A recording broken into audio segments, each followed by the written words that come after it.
productized service for me, well, two things. So one, if you have team members, I intentionally don't. But if you have team members, it's one where it's like you can take a vacation from your business is really like the core of it, right? Is everything able to run without you? And if every engagement is completely custom or bespoke and the deliverables are completely one-off, like you can't take a vacation from that because you're doing everything for the first time. You can't run the sales process, like all that stuff is a mess. For me, a productized service is one where we are running similar deliverables, and it is at its core people who want specific outcomes but are coming for those deliverables. Like, I want this outcome, but I also want it in this way. It's a repeatable process. Brendan, welcome to the show. Great to have you. Greg, thanks for having me, man. This will be a lot of fun. For a little context, I kind of gave a brief intro of you. And when I reached out to you, so just for those listening, I recently got back into LinkedIn at the time of recording this, like in the last 6 months. And a handful of people pointed me to, you got to see how this guy, Brendan, is doing it for like his services. And so I started following you. I'm like, man, this guy is consistent as hell, content all the time, tons of comments, likes out the Yahoo. You have almost 37,000 followers at the time of recording this. Clearly is like a good lead gen channel for you. And I was like, all right, this is going to be a guy that I start to model from content. Then I started seeing like, oh, like he has a consulting practice. And then I reached out to you. I was like, I got to talk to you. And we met years and years ago through Pat Flynn. Yeah. Oh, I love Pat so much. Yes. Pat's one of my closest friends. He was at my wedding. And so real quick, who is Brendan? How did you get into where you're at right now? Quick backstory and who you are, what you do. I'll give you the brief superhero origin story, which is I went to school for teaching because we let 18-year-olds decide what they want to do with their lives and take on a ton of debt. Nobody asked questions. You know what I mean? Like I was just like set free. I'm going to make myself seem real old right now, but like the OGs will get this. I sat down with my course catalog in the cafeteria at my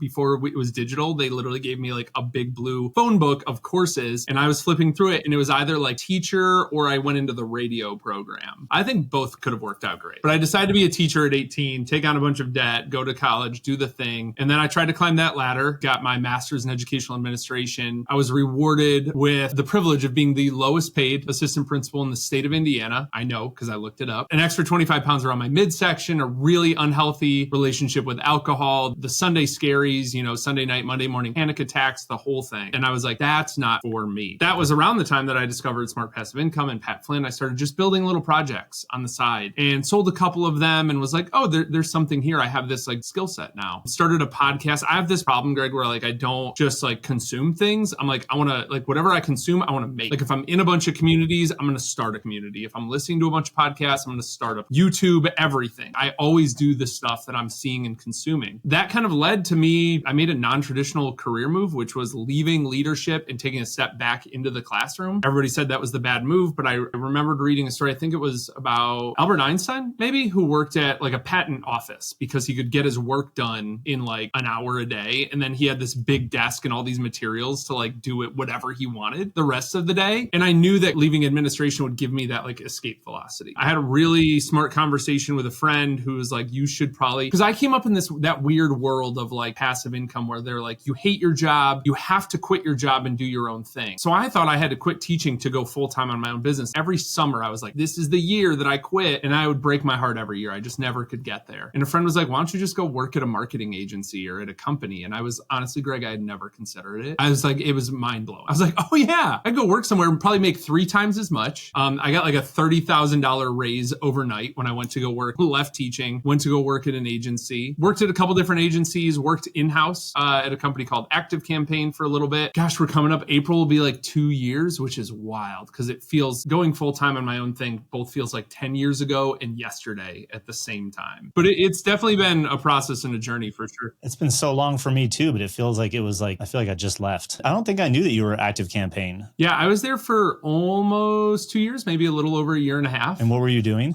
So I applied originally for just like a content job. And I was so blessed that Benjamin Elias, who's at Podia now, he's a VP of marketing at Podia. He was there. He was like, hey, I know you applied for this job. Can you just like chill for a minute? This is not right for you. We're going to get you in to do something else. So I was hired as like a growth content marketer, which was just this like hand wavy, like we know you have, I call my skill set like deep generalism. It is not like a T-shaped marketer where it's like, yeah, surface level. And then I go deep on one thing. I'm deep on everything. I can fully produce a podcast end to end. I can audio engineer engineer it, do the video. I can cut your social clips. I can develop a unique XY premise, as Jay Akunzo calls it. Like, I can do all of that stuff. I can do YouTube. I can write an email, every channel, everything. I can do all of it. And I was so great. I had worked at a really bad agency, the worst professional experience I've ever had. Can I just like come in and be quiet and just like make things? And they were like, oh, thank God. Yes, please. Wonderful. It was such a win-win. So I got in and just immediately started creating sprints, which you'll see is like the beginning of this breadcrumb trail, where I was just like, I'm going to work on, here's all the stuff I want to do. Benjamin was like, can you just put it all in a spreadsheet and we'll just track it as you go? Just give me timelines of what you're working on, when you're working on it. And I got in and just discovered there were so many opportunities because everybody's busy, right? And everybody's in their own lane. And there's nobody that had been like the glue between stuff. Here, I'll give you an example. At the bottom of all the blogs at Active Campaign, it was literally just a little thing that said, get updates. And I think you and I would look at that and be like, that sucks. That's terrible. Nobody would ever want that. Let's delete it. So I asked the person who did the email marketing, and I'm like, how many people signed up for this? And like a week later, they got back to me, which is big company bureaucracy, right? But they're like, oh, it's like 27,000 people. Cool. Well, I signed up for it and I didn't get anything. They're like, oh, we don't send them anything. We're an email marketing company and we don't send them the emails they're begging us for. Like, they signed up to get emails and we send emails. That's what we do. What? And then the thank you page, like after you sign up for Get Updates, it takes you to a thank you page that literally just says, thank you, get a free trial. And I was like, oh, I wonder how many people have seen that. It was like 70,000 people had seen that thank you page because we were using it for a bunch of stuff. And I was like, we could do more with the thank you page. Like, you're just discovering all these things. You're pulling some people have attics. I live in the Midwest, so we have like a crawl space under our house. You just shove stuff in your crawl space. And it's like chronologically, like the most recent stuff is closest to the door and everything else has just been pushed back. That's kind of what happens in those situations where it's just like, oh, you can kind of figure this stuff out. So I just started inventing my own sprints, literally productizing my job of like, I'm just going to do this over and over and over and over. We're just going to go through everything that I can find that's broke. It was fun. And so now you have a company called Grow Sprints and you work primarily with SaaS, which now makes sense knowing that you came from Active Campaign. And so maybe let's flash forward. What is Sprints? And then maybe let's reverse. How did we get there and create and launch this business that is now your main source of income? Yeah, fully and solely on purpose. Nathan Barry has this thing where he talks about strip mall businesses and skyscraper businesses. I had built a strip mall business. I had this audience of other SEO people that followed me. So I just kept making more courses for them, more courses and a membership and a podcast and a secret podcast, which was super cool. I think more people should do those. Like, just make a podcast and only have it be for special people. So fun. I was building a strip mall where it was just like, you come and I got all these things. Which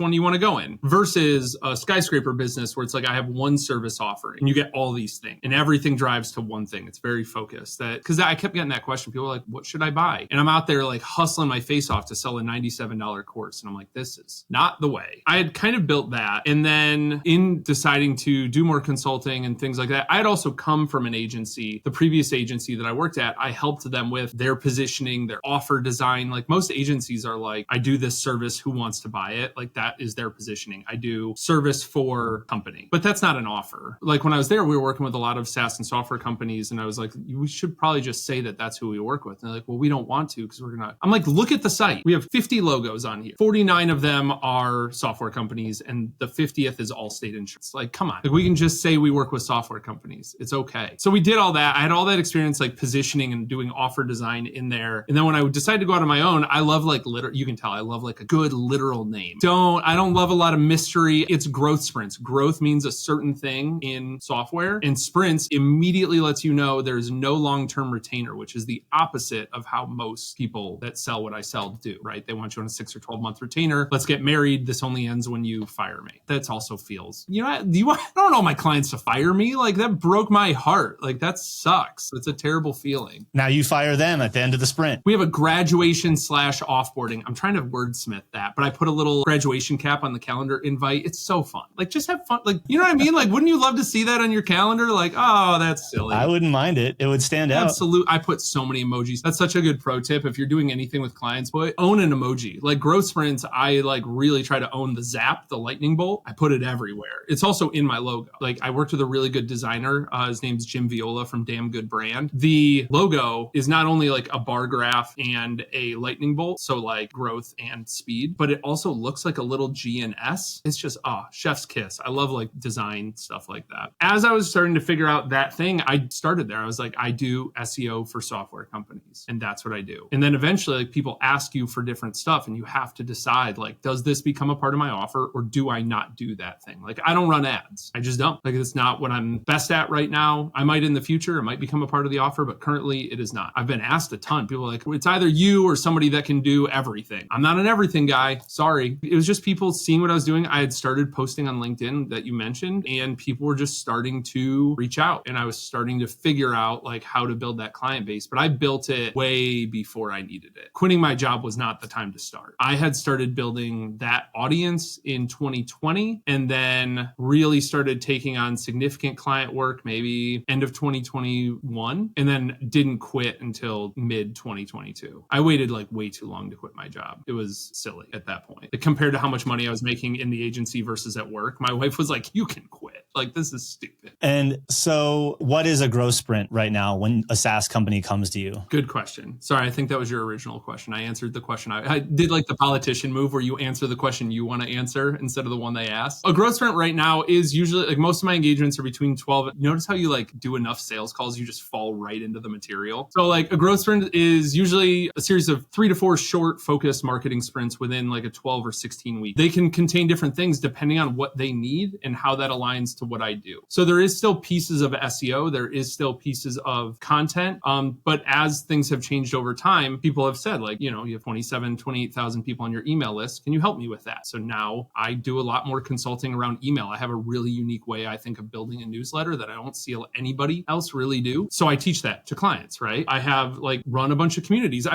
Funny enough, like I was the community manager for Smart Passive Income when it was 40,000 people in a Facebook group. And that like was a big deal for me and like was my introduction. Now I have a community we just hit. I think we have like 1,020 software marketers in a community now. You know, I just make the things I want to see exist and then clients ask. So within there, it changes depending on those things, but it is usually 3 to 4 short focused marketing sprints, no more than a quarter, no more than 3, maybe 4 months max, where we execute, we give, you know, align incentives as much as possible. And then their team is able to just run with it going forward, which is ideal for everybody. Do you categorize it as consulting or are you advising them and their team is doing? Are you doing certain things? Is it kind of a hybrid? What changes in there is not the offer, but the investment. So if you came to me and you're like, hey, Brendan, I need you to fully quarterback this. You're going to help us with our positioning and messaging, which is something content IP is what I call it, like owning IP around the problems people have or your customers have. I'll help them with like positioning and messaging. But then if they're like, I also want you to write, like you have to like get your hands dirty. You're going to be writing the copy. You're going to be using generative AI to help with blog creation. You're going to be wrangling editors and writers. You're going to be the hands dirty stuff doesn't change. It just means I then take on less clients because that's more time. So their level of investment would go up. But I also have some clients that are like, you know, it's like walking into a mansion. It's like, do not touch anything. Touch nothing in here. You are here for your brain and you are to talk to us and give us strategy. Under no circumstances are you allowed to touch the walls, like that sort of thing. Is it safe to assume that the first few clients for this, you were more hands dirty? Yeah. I mean, and I had been doing client work under the previous thing that I had done called SEO for the rest of us for a long time. And I was also in agencies doing the thing. I have not always it was a lot of like hands-on early on, but at a certain point, things kind of tipped a little bit and it became a little bit more strategic. I ask because something that I talk a lot about, once you have your core capability productized, the ability to go from, hey, I'm going to move you through this service. I'm probably rolling my sleeves up. You do it enough times that when the person comes and they say that don't touch anything, can you just tell me what to do, is actually possible because you've done it so many times, like you know the ins and the outs. And I see a lot of people try to, quite frankly, haven't done enough of the reps or gotten their hands dirty enough, and they don't actually know how to advise someone on the ins and outs to do it efficiently. And then they find themselves trying to consult a little bit too early. And so we talk about like clients, members, and customers. And it's like your clients are the ones where you rolled up your sleeves and you did the work and you know how to do it. Those are probably the ones that those higher tier paying you. And then when you can start advising someone where like someone else is the labor, maybe it's light hands-on from you. Those are probably more like, and I hate the term, but like high ticket consulting, like group consulting, leverage consulting, where you're advising.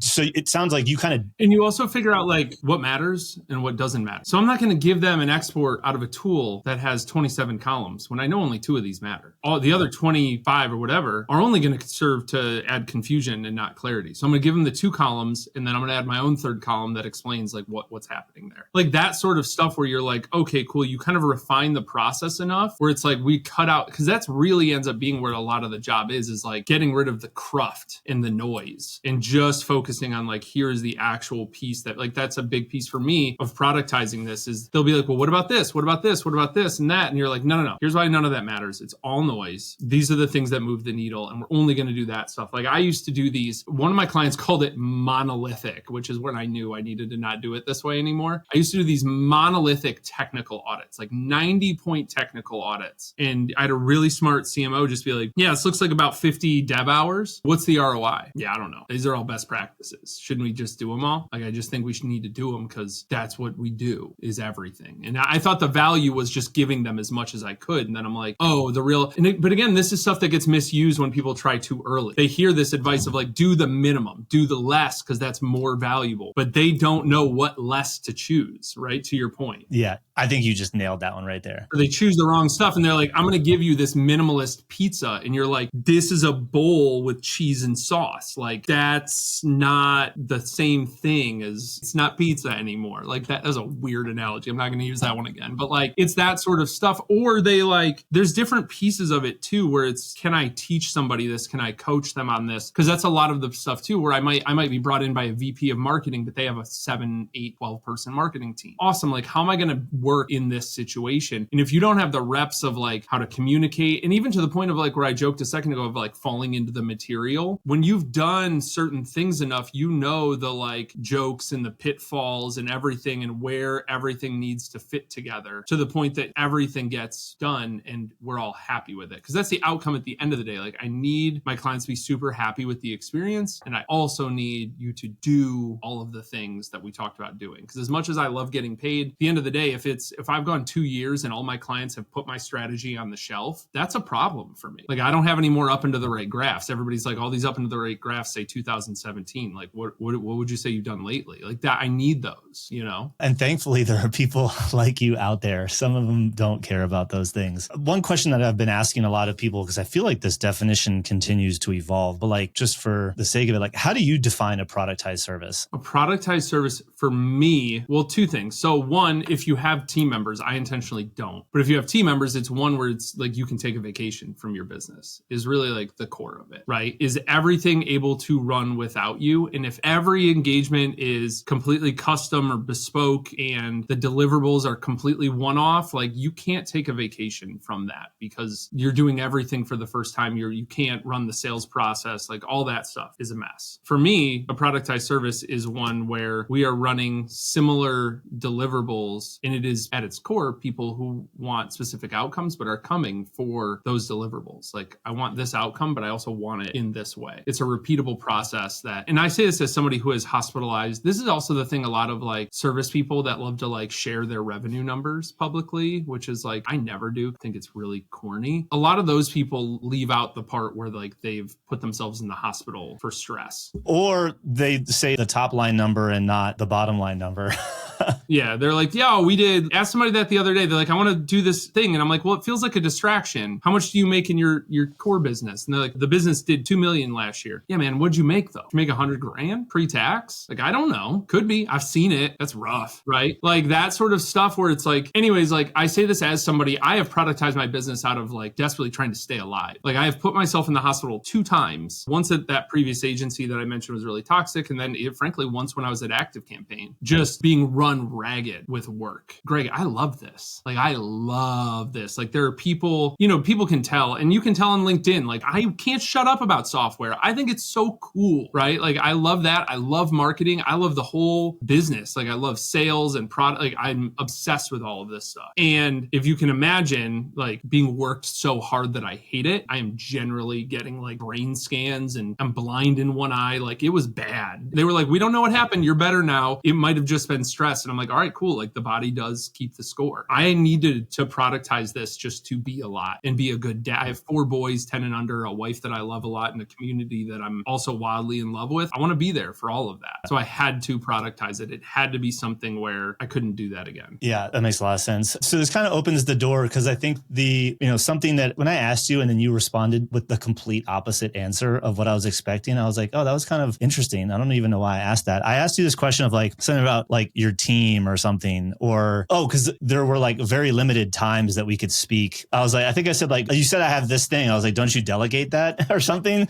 And you were like, oh no, this is by design. Like I only want to have calls at these times, yada, yada, yada. And so I was like, hell yeah. Like I respected the hell out of that. So can you talk to, hey, I'm productizing to delegate all these things because it's productized. It's easier to remove myself. Thus I can scale this thing to the moon potentially. Or there's the, hey, this really allows me to live this great life that I want to live. And some of that scale or die, whatever type approach is not a requirement. And I love that I see both sides of the spectrum when it comes to people that are productizing. So can you talk a little bit more about like how you structured it and a little bit more about the why beyond maybe how you structure it? Because you gave us the why. I could scale, right? I could be like, look, content strategies are 10 grand, flat fee. Doesn't matter who you are. It's 10 grand. And I do it all with tools, right? I make Hrefs, talk to Copy AI, which talks to this other tool, which does this other thing. And it's just some spreadsheet magic. And then whim, bam, bam, you get your deliverable. And that's 10 grand. And companies are psyched because that's 10%. Like most people agencies are charging 100 grand for it. And it's done in 2 weeks instead of like 2 years. The idea would be like, well, let's get 1,000 of those, right? And I'll make $1 million a year or something like that. I could do that. I very much built a business that I like running. And I've taken out the stuff that I don't like doing. Like I fucking hate reporting. I hate it. I don't ever want to do monthly reporting ever again in the rest of my life. I don't do it in my own business. I think it is navel gazing. And 99% of the time you look at all you do, you spend a week of the month on reporting. And then you look at it and go, there's no action items from this. What am I going to do with this information? Right? I've had clients that are like, can you report on it? I'm like, cool. What are we going to do with that? No answer. They just feel like they need to know it. Right? So I've built a lot of this just to be, I know this sounds like really selfish and corny, but like, I just want it to be something I like doing. I love going to work. And that is not a thing I was able to say for a very long time in my life. It is not structured to be maximally profitable, although I'm really, really happy and feel so blessed and lucky and grateful to make the money I make. It's just really built to be what I like doing. You know, that is the core of like the structure of it. Really, it looks like we just have set deliverables. So I'll have like, on like to tactically answer your question, let's say we have 3 sprints, right? And I have a pretty serious kickoff that I do where I'm not worried about the tactics of SEO or content. I just am obsessed with like my clients' customers and their business. I ask a million questions to get as deep as possible, because sometimes really well-meaning people that do what we do will cause more problems within a business than they do help, right? If I recommend a content strategy that'll bring in a ton of traffic, but is like really far away from revenue, I am literally just kicking, the rock down the road. And in 6 months, when I'm long gone, person who hired me, who put their neck out to hire me and get me paid by their company, now has to deal with some leader being like, where's the revenue? They're now having to answer these questions that I made the problem. And I'm adamantly against like that type of thing. So a lot of like that pieces in the sprints are meant to be like, we have 4 weeks, we're going to have these set deliverables. Once those are delivered, you're able to start working on them. I'm able to, whoever, right? We're able to start implementing. We start on our next set of deliverables. And within those sprints, the deliverables are pretty standard. The outcomes are different, but like my process does not necessarily have to change, right? If I'm doing a content-led SEO strategy, then yeah, I'm doing a little bit of keyword research. I'm doing some other things. If I'm doing revenue-focused content, my model flips. It's still content briefs most of the time, but instead of talking, starting in the keyword research tools, I'm starting by talking to what I call like the 3S strategy, talking to sales, success, and support. And also if my client will let me, I want to talk to their actual customers. And then I'm backing into search. So same outcome, but like my process is dialed in. I know when I get on the calls, I'm asking these questions. It's going in this Google form. That's going here. Like all of that stuff now just kind of happens and I just get to run it. And then we get these like really beautiful outcomes. And so from a scheduling perspective, since this is kind of like a one-man shop, you have clear boundaries on like when you have calls like this and when do you talk to clients and when do you handle sales calls? So like what does a week look like for you? Yeah, I actually hired somebody to help me with this because I was really struggling with boundaries and all of that stuff. I hired a coach. I worked with him for a year. His name's Jubal Horton. He doesn't even do client work anymore, but he's amazing. And he really changed my relationship with work because I have this thing, saboteurs, where my big saboteur is I'm a hyperachiever. Like I just want to do as much work as possible. I want all the accolades. I want to do 10x what everybody else is doing. And that is the kind of thing that gets you hospitalized twice. So we're not doing that. A lot of that structure piece was in relation to that. Greg, I'm honestly still bad at it. I don't want to sit here in front that I got anything figured out. I don't. I still way overschedule myself. I already screwed up today. To be fair, I'm also trying to enjoy my life a little more. I know that sounds silly, but one of my friends was like, oh, so here, I'll tell you a quick story. I had proposed this podcast idea to him and he was like, I gave him the whole premise of it and everything. He's like, that sounds like a really cool podcast. I'm like, yeah, I know. He's like, hobbies are cool. I'm like, wait, what? He goes, it's just a hobby, right? You're just going to do it for fun? Well, no, it's going to be a business. And I started explaining how it's going to make money. And he's like, no, man, you could just have hobbies. And I swear to God, Greg, I was like, oh yeah, hobbies. I forgot about hobbies. I don't have to monetize I can just do things for fun. And it doesn't fitness is the same thing. I'm a hyperachiever. I go to CrossFit 5 times a week. I want to be an absolute psychopath while I'm there, almost blackout working out. It's just how I'm wired, right? I pedal all the way down. So a lot of how I do stuff like this, it's not perfect. The real answer is I time block. So I have a thing on my calendar that every last Friday of the month, I have a day off. And I'm just this is a day off and I'm not doing anything. I'm literally looking at this Friday is day off. I am going out to brunch with my wife. I am chatting with one of my really good friends at 11:30 and I'm maybe writing and that's the day. It is a day off of work. But I also have days the other 3 Fridays ish have a calendar event that is a full day. It is blocked off so you can't Calendly into it because I have a lot of Calendly links floating around. People schedule stuff and it literally says content creation day. Don't delete this. You need it for your sanity and your business. 8:30 a.m. to 5 p.m. And I put stuff on there follow up with your leads. Don't be stupid. I will write these notes to myself on this recurring things. And once I have a couple calls during the day, I also immediately I'll look a week or two ahead. I can tell you next Tuesday, the 27th, I have a call at 10, a call at 11, a call at 12 and 1:30. And you are watching me do this in real time. I'm swiping that whole day and I'm writing no calls on all caps so that nothing else can be. And even the 29th, I have a dentist appointment and a haircut. No calls. I already have 2 calls in the morning and I leave some open because I need to work and people need to be able to schedule sales calls. But I just time block the heck out of stuff. And that has been really, really helpful for me in getting stuff done. I don't use Asana or anything like that to get stuff done. It's just in my calendar and whatever I don't get done gets pulled over to Saturday and then dragged into the next week and slid in where it can fit. First of all, I love that. And I think the takeaway for those listening is don't overcomplicate it, right? I live and die by my calendar too. I block out all those days, even Saturdays and Sundays. I used to do it a lot more because I needed to train my brain, but I would block out Saturday and just do nothing but have fun. Just so that I would remind myself that I didn't need to work that day. So with the way that you have it structured and for your goals, which are your goals, how many clients are you typically managing at one time? I made the mistake early on. I got really excited because I was coming from such a scarcity mindset of being a teacher. I was making 45, 50 grand a year with no hopes of making more. Like I said, lowest paid assistant principal in the state.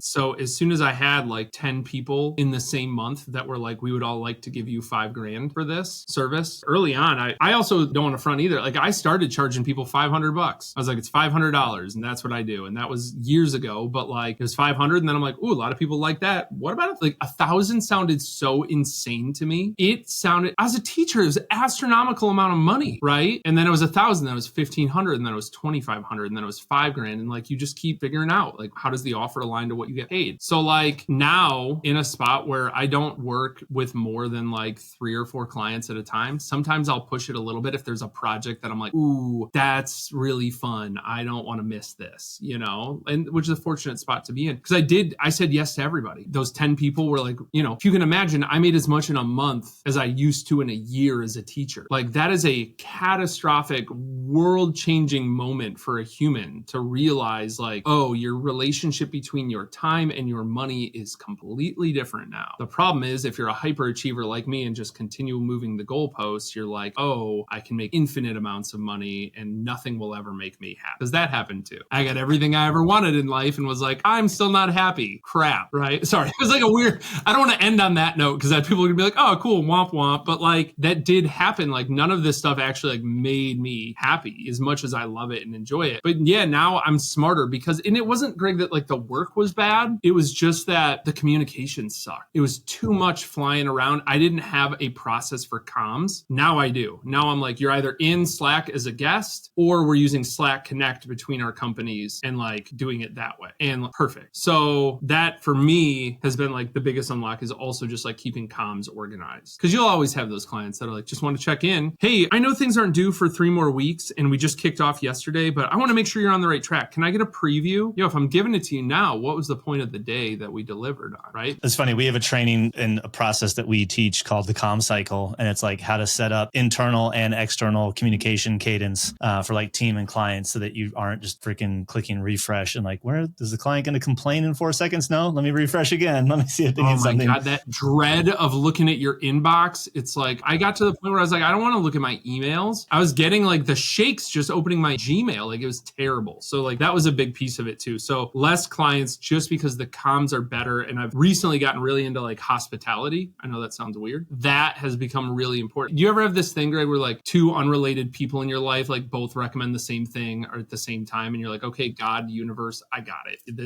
I can't ignore this anymore. That was it. And they were like, you need to read this book and this other book on hospitality. And also that's Danny Meyer. And then the other one is, Unreasonable Hospitality. Unreasonable Hospitality. Yeah. Those are both great books. There's such, in service businesses, there's so much service and so little hospitality that I'm like, oh, there's something there. And if there's something there for me in my business, there's probably something for my clients too, who are software. So they just tend to do everything with their tool. And I'm like, there's elements of hospitality that are probably valuable for them too. So I say that only so people can understand like my thinking and process behind like, it's not just some like Jerry Maguire thing where I just want to like do less better, although that's part of it. There's other pieces to it too. So the person who's listening, who's like, oh, he's only working with 3 to 4 clients a month. Like I know one thing that will come up and it doesn't, I want to talk about it because like the predictability of like, hey, like, well, you mentioned earlier, there's no recurring revenue. It's all sprints, which we're going to come back to. But is there wait lists? Is there like, some people might blow their brains out being terrified of the whole, like, I don't know where my next client is coming from. Can you talk to like, if you're only managing 3 to 4, maybe 5 or 6, depending upon if it's a project that excites you, how are you structuring getting clients in the queue so that you know beyond the sprint what's coming, if at all? So I think like if you've been in the game for a long time, you know recurring revenue is a lie. It's just, well, they signed a contract. You gonna sue them? Are you gonna? Like if you're not prepared to sue them, the contract might as well be written on the side of my Nalgene bottle, which is full of coffee because I'm crazy. But like, like it's worthless unless you're gonna take them to court. And we saw that in 2020 with the agency I was at. Overnight, half of our clients were like, we're not paying you anymore. And we were like, wow, do we sue them? Like, what do we do? Like they were just like, we're not paying you. Come get it if you want it. And we were like, dang, like we had never had our feet put to the fight. It was a lot. You know what I mean? Like you remember that March 2020, everybody was like, we're not paying you. Like you pay lawyers if you want. We have in-house counsel anyways. Good luck. We're a global payments company. So recurring revenue is fictitious in a lot of cases because they can cancel. And if you're not prepared to file a lawsuit and you haven't even thought about how much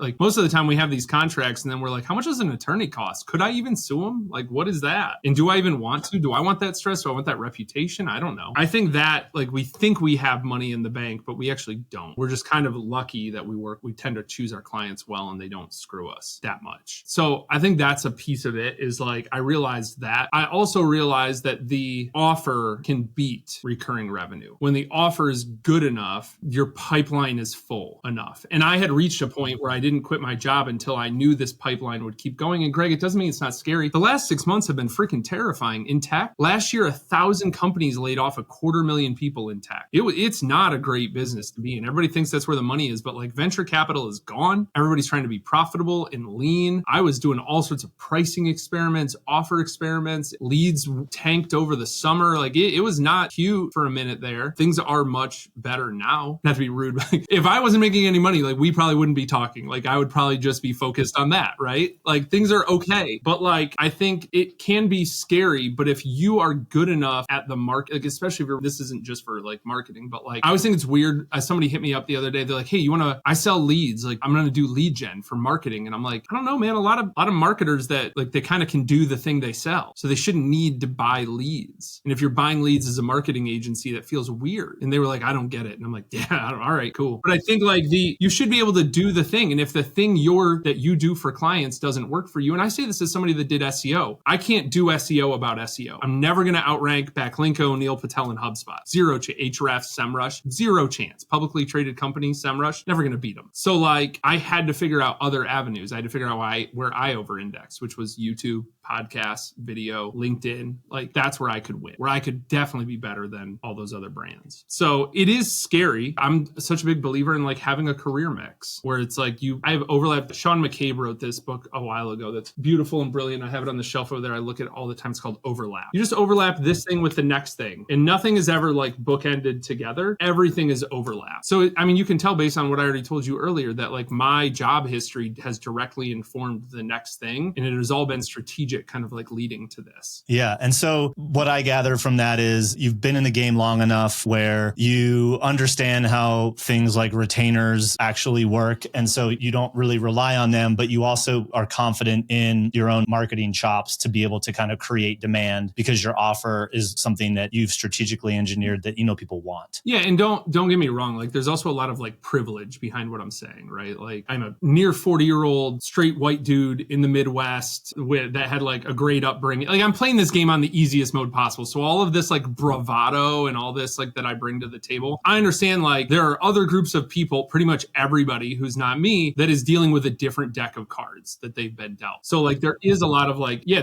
I'm not confident enough to post on LinkedIn. And I look at them and I'm like, I don't freaking get that. But I know it's a thing, right? And I do hear like, maybe doing things that are project based and not on recurring revenue. For me, I'm positioning against 100% of the other people that do what I do because they all charge retainers. Yeah, I love that. And can you have that stark contrast? Again, it becomes appealing when you're like, hey, I mean, I have a friend of mine who has the largest training company for like they do Facebook ads for e-com companies, but they own all of Australia. Like every single e-com company that does anything, we just interview them. Interviews going live soon too. And his whole thing is you shouldn't hire an agency. I'm going to teach you guys how to do it in-house because agencies are not there to help you in the long run. And so his whole thing is you don't need an agency. And so all the agents, everyone that's been burned by having an agency now goes to him because they're like, oh, we don't actually need one. So he's like the counter to that. So I love that gives you that marketing component too. But also there is an underlying reason that I have a friend, James Kemp, that says small promises are easier to keep. I think a lot of agencies, maybe in the SEO world too, but especially marketing agencies, the offer is so multi-dimensional that it would take a year to see all the results. There's no, you're just doing too much. It's like, it's too big. It's too much of a task. Like, what's this shorter outcome that you can get, which is really interesting. So I know we got a little bit of time left. I want to ask you kind of hit on the MRR thing. You mentioned you have this skill set of podcasts, YouTube. It seems like, and maybe I haven't done enough research, but LinkedIn is your platform. So as someone who is newer to LinkedIn, and I know a lot of the people that watch that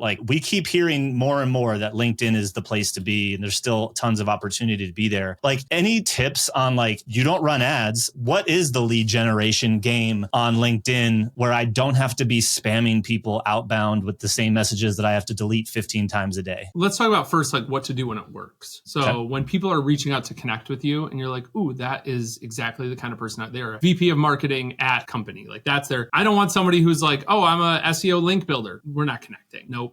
You're an SDR at some MarTech company. No, that. When you see a perfect person reach out to you, the first thing you say is hey, Greg, how's it going at company name? Or hey, Greg, thanks for asking to connect. I want you to know because you might forget. I don't want you to think this is spam. You tried to connect with me. Hey, Greg, thanks for asking to connect. How's everything going at company? Right? That opens, we're thinking about this or that. It just starts a conversation and it's genuine, but I do that every time because that is a nice way. It's not just accept the connection request. I immediately send them a message. Now, that is the outcome that will happen is people will connect with you. The other piece of it is is really, I've been such a big believer in copywriting. And it is one of those things where like fire flies to an open flame. Like you say copywriting around marketers and everybody's like, ooh, because it's so universal. Copywriting is why I crush LinkedIn. It is why my emails work really, really well and people love my newsletter. It is why now that I'm going to be moving into video this year, I already have 300 video scripts because it turns out the way you write for LinkedIn with a really compelling hook, because I have to get them to click that read more. So your hook has to be perfect. Turns out it's also great for TikTok. Like it's pretty much perfect. I also had talked to Alex Hermosi's creative director who used to work for Gary Vaynerchuk. And I was like, how are you guys kicking out so many videos? And he was like, oh, if you look, like Alex always has his phone in his hand or his laptop is on the thing next to him. He's literally just reading his tweets and then riffing and we're cutting them together. And I'm like, that's smart. And I was like, well, I already have the same thing. I don't tweet, but I post on LinkedIn. Yeah, it's funny because I was like, I don't even know how I'm going to jump into LinkedIn. And so I was like, wait a minute, I have YouTube video scripts. And so I've been fleshing out the scripts more than I ever have. And that's become 80% of my LinkedIn posts, which has helped kind of the repurposing, make it a little bit easier. I still have a long ways to go, but continue. So the writing component. The writing component. So I think about this a lot. Like the goal of copywriting, the first line is to get them to read the second line. The goal of the second is to get them to read the third. I use a lot of this, something I learned from Benjamin and my friend Ernie Santorelli at Active Campaign. They were big on curiosity levers. So you hear a lot about open loops, especially on YouTube, right? Like open the loop. Before you close the loop, you open a new one, right? That's why people watch 100% watch time on Mr. Beast videos. He's great at that. You do the same thing in copy. I like these curiosity levers. It comes from this terrible research paper about like what makes people curious about stuff. The only version online is like scanned in and crooked and you can't like actually highlight the text. You have to like turn your head and read it. The PDF, it's so bad. Curiosity levers are basically like ask a question, start a list but don't finish it, imply you have knowledge they don't, or imply they used to have knowledge but have since forgotten. And then when you stack all those, like can I stack 3 of these things together? That's where you get like, what's that famous copywriting line? Like, do you have the courage to make $1 million a year? It's like one of the best. So good that when you stack those curiosity levers, that's where you get some magic on LinkedIn. And people see through it if it's spammy, right? If you're constantly like being corny about it and it's not actually valuable, that can get you into trouble. I'll give you the other pitfall that I've seen a lot of people make. They talk about things that get popular on LinkedIn. And what gets popular on LinkedIn is talk about salaries, talk about hiring and firing, talk about remote work. Those crush on LinkedIn. So people are like, well, that went viral and look, I'm building this audience and I have 50,000 followers. Brendan only has 37. And then they're like, oh crap, Brendan makes 5 times as much money as me because he's focused. Like people constantly comment, Greg, they're like, this applies to more than just SaaS. Yeah, dummy, I know. Like you don't think I know? I know. But that's who my audience is and I want them immediately in the headline. I'll put like SaaS marketers, some curiosity levers, right? Like there's a reason for that. And I think, now granted, this is also different, right? I'm marketing to market. So the way I use LinkedIn is different than maybe other people might. But like that is a lot of the way I think about it. Can I give you one more framework? Is that helpful? The other thing is like, if you have an offer, we didn't talk about offer design at all. I am obsessed with offer design. I think if you study ClickFunnels, as corny as they are, and they're, they suck for a lot of reasons, but like they're great at offer design, the best, the offer stack, all that. I had like Russell's new book, which is so stupid. They're good. Like it's actually good marketing fundamentals. I love his stuff. Like just figuring out an offer stack. But once you have a true offer, I do these 3 or 4 things, right? I talked to you about like some of the different sprints that I do. They're on my website. If you have a process, which is really what we want to communicate, like I have a process, I've done this before, that sort of thing. For each piece of your process, like if you have a 4-part process, imagine dropping it. I literally use a spreadsheet where I have them all in column A. Column B, for each one of those, I talk about the problem. I talk about the first roadblock to solving the problem. This is a part everybody skips. They always are like, oh, you're my customer or, you're my ICP. Here's how you solve your problems. Yeah, but once they start solving them, they're going to run into the next thing. If you tell them what the next thing is, if they're already there, they're like, oh my God, shut up and take my money. You know exactly what's going to happen. Like if you can tell them step 1 and 2, they trust you steps 3 through 100. So talk about the problem, talk about the first roadblock to the problem, give them a template to solve the problem for themselves. It could be an actual template like an Excel or a slide deck or something, but it could also just be a framework or like, hey, here's 3 questions to ask, right? Give them a script, do a client case study on that piece of your framework. So directly align, hey, XYZ client did this and got this outcome. And then do like a high level, interesting roundup on that piece. Like I love just being a journalist and like reporting. I found this really cool interview. Everybody loves HubSpot. They talk about their SEO all the time. And I found this interview where Kieran Flanagan, who's the CMO at Zapier now, he used to be a senior VP at HubSpot, literally just like broke down these 10 things that they did way before they did SEO. Revisionist history, right? Everybody's like, oh, they won because of SEO. And they're like, no. When they were early, before they even like really had a blog, before inbound marketing was a thing, they did these 10 other things. So I wrote a post about that and it crushes, right? That sort of stuff where it's like, I'm connecting, doing these high level, I did some digging on like how Airbnb did SEO internally at their company. Not like I looked in a tool and made guesses. That's what most people do. And I think we all see through it, right? Like you see that stuff. Where it's like, here's how this company got this success. And you're like, dude, you just looked in SEMrush. Like you don't actually know how they did it. You have no idea. People do it with Canva all the time. And I'm like, yeah, I know the guy who did their link building in Spanish. Have some integrity, do some digging. But those pieces, like, so for each piece, I'll repeat, for each piece of your offer, it's the problem, the first roadblock to the problem, a template that they can go solve the problem themselves, or at least get started. Probably it'll lead to them wanting to talk to you. A client case study, and then like a high level, interesting roundup. Like if I was working with e-commerce clients, I would do a write-up on how Kylie Cosmetics does a certain thing that's maybe similar to the service you offer. Like they're not a client, right? But you did some digging, you asked somebody who works there, and then you can share that stuff. I would say it's also just the most fun version. Like it's fun. Like I have a lot of fun doing this. I know. I love creating content. I mean, I think I love creating content so much that I sometimes forget to make it more conversion oriented. Same. I'm like, oh, do I put a CTA at the end of this?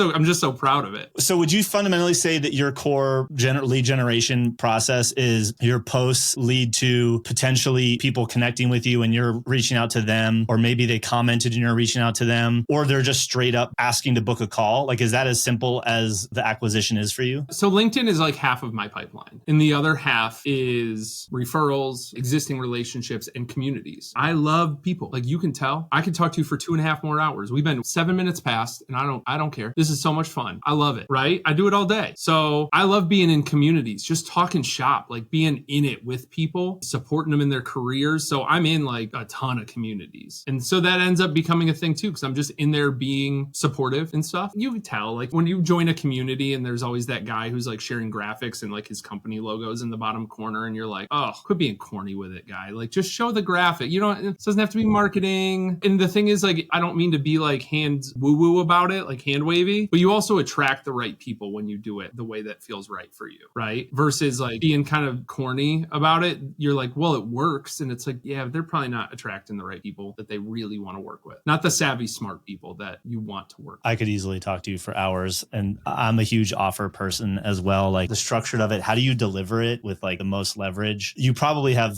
I don't know, this would be a whole nother topic, but the fact that you were a teacher probably makes service delivery and consulting a lot simpler for you. Like showing people how to do stuff, which helps get it off your plate, has always been like, I'm a trainer at heart. And so I'm like, oh, like I can train you how to do this. And that's actually taken workload off of me and my team because our clients will do it, and phenomenal. And they have no problem doing it. Like works, it's a win-win. So I can see that the teacher component ingrained in you is probably a strategic advantage as well. Yeah, I'm obsessed with helping people actually get the work done. So if we workshop like 3 pieces of content IP and I build out the framework I just talked about, right? For each piece of IP, we're going to do these 5 things. They were like, cool. Do we just give this to our writers now and let them go? And I was like, oh yeah, what if I created a document of my 10 best LinkedIn posts that I think would be helpful? I took those posts, I made them into templates where they could fill in their own sort of thing. And then I gave that to them. That would probably help bridge that gap. At least they'd have 10 where they could kind of like fill in the blanks with their own topics and their own content IP. And then that 10 became 20. And now I think it's like an 87-page doc that I give people where I'm like, you now have like 6 months of social content, but this is also email content. And like we talked about, like video scripts, like they're good. It aligns the incentives so well and it's productized. So everybody gets that. Now, if I tried to sell that and I was like, it's $99, I'd have people be like, oh, I don't know. I don't know if it's worth $99. But when you bundle it into a productized service that is really, really valuable, like it costs them zero, right? There's no line item for it, but it might be the most important thing that I deliver. It's the thing that helps it get it done. Yep. I always kind of say like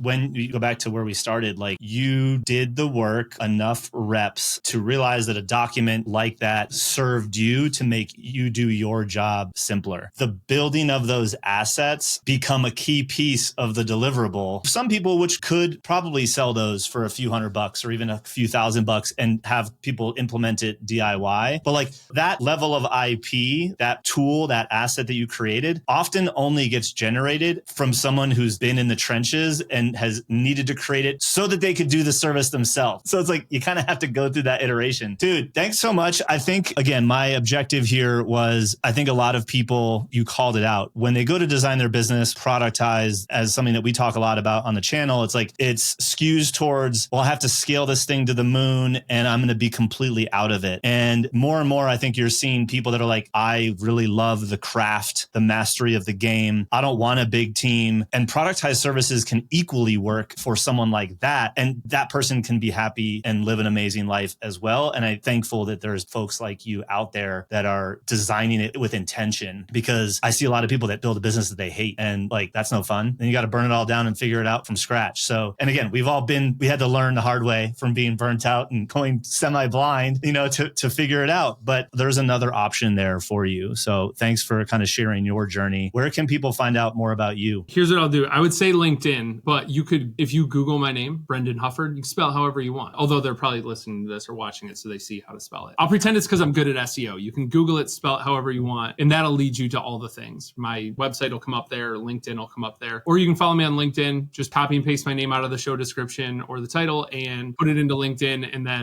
then you can actually like see the thing happening in real time. And I think that's, somebody asked me the other day, Greg, they're like, do you have any, this is just the typical like people that don't want to think for themselves thing. They think like you're their human Google. They're like, I'll make a statement and they're like, do you have like 10 examples of that? No, but you going to find examples of what I just said is the discovery process. I don't want to take that from you. If I give you 10, like, because they said like something like literally what we're talking about. They're like, do you think a founder could personal brand on LinkedIn and like get a customer base from it? I was like, absolutely. Well, do you have any examples of that? Me? Oh yeah, but your service. What about a software? Hey man, go look. Have you looked? Because there's a million of them. Like, what are you talking about? That sort of thing. So sorry to go on a tangent, but like there is some wonder, like some beauty in like finding and discovering. So find me on there. And then what's cool is you will also, am very judicious about like my comments. So when you follow me, the LinkedIn algorithm is a comment driven algorithm. So you'll see my comments and that will immediately breadcrumb you to a lot of other really great people to follow that are doing it really well. So I hope that's helpful too. Absolutely, dude. Thank you so much. Really appreciate you taking the time. Yeah, thanks, Greg.